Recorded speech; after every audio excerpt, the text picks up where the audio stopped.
memperlihatkan kain kafan dari jenazah yang disebut sudah terkubur selama 20 tahun masih utuh. Bahkan tampak seperti baru langsung membuat warganet heboh. Hal itu diketahui setelah tanah kuburan tersebut longsor. Ketika dilihat kain kafan yang membungkus jenazah masih utuh padahal sudah terkubur sekitar 20 tahun lamanya. Berdasarkan keterangan akun Instagram Andreli_48 sebagai akun yang mengunggah video peristiwa tersebut terjadi di kawasan tempat pemakaman Desa Janji Kecamatan Bila Barat Kabupaten Labuhan Batu Sumatera Utara. Masyarakat merasa bingung karena jenazah terlihat terbungkus kain kafan rapi dan utuh bahkan tanpa ada bau sedikit pun.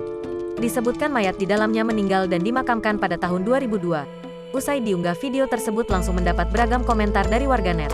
Beberapa menyebutkan bahwa hal itu terjadi karena amalan baik almarhum semasa hidupnya.